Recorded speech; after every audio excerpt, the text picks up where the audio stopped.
8 a.m. on the road, diner time. In Keene, New Hampshire, that means one thing and one place. It's been here since 1961, and we're the fourth owners. Lindy's Diner is also my favorite kind of diner, one that's been closed, saved, and reopened. New owners Carol Stubbs and Jane Stacy took over in 2019, just before COVID did. We questioned ourselves, what were we thinking? When they first shut us down, Jane and I looked at each other and said, oh my, we got through it. Great, amazing staff. Couldn't have done it without them.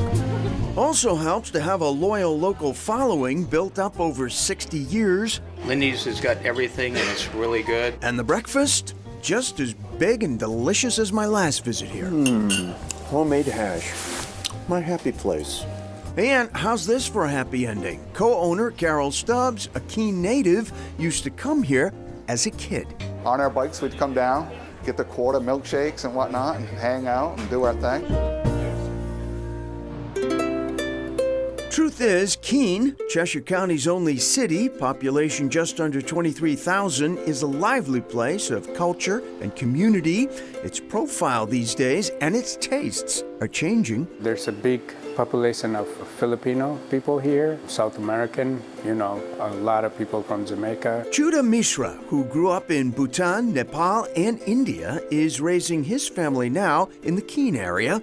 In 2021, he and his wife launched the Keene International Market to help the local immigrant population fill the void they find at larger supermarkets. Have you tried this before? I want this place to be a community place where people feel comfortable coming here asking questions about, things they want to try or things they have seen somewhere.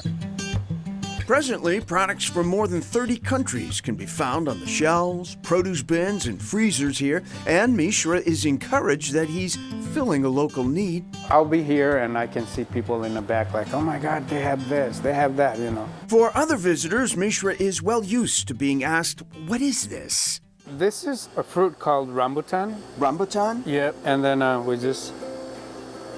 Sort of a cross between a grape and a pear. A little bit. Yeah, right, yeah. While the Keene International Market takes some finding, visitors can't miss the huge murals on the sides of many buildings here. Designed and painted by the renowned Waldogs mural artists in 2019, each one features a unique and significant element in Keene's history.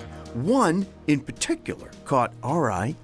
Jenny Powers, she's a Humane Society agent working in this community. She's a woman with no fear, and she becomes known nationally as the woman who dares and recognizes having arrested more men than any other woman in the country by 1906. And you consider her the first woman deputy sheriff in New Hampshire?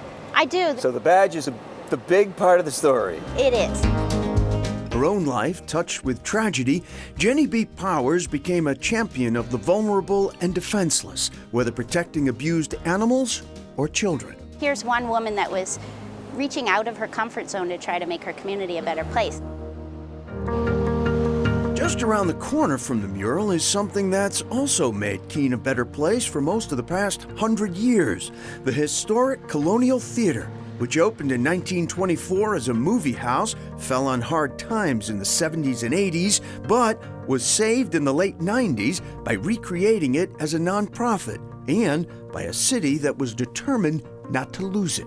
Any town that has a surviving, and I'd say thriving, like the Colonial Theater in it, is because of community support, 100%. Now, in 2020, Executive Director Alec Doyle depended on that support to oversee a massive renovation of the Colonial Theater, from its house and original artwork to its entry area and lobby, and most importantly, to its backstage and fly space, enabling the theater to now do large touring productions like Stomp. We extended the stage house. So you extended it? Was that where it ended before the break? Yeah. Behind the historic theater itself, they also opened Showroom, a smaller performance space aptly named for the long-gone car dealership that was there.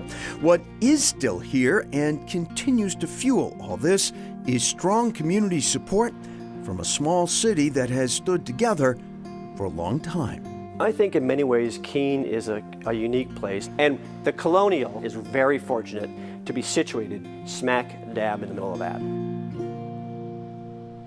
And while Keene residents have, of course, played a huge role in the revitalization of the theater, so have Massachusetts residents. Keene is just a short drive over the New Hampshire border.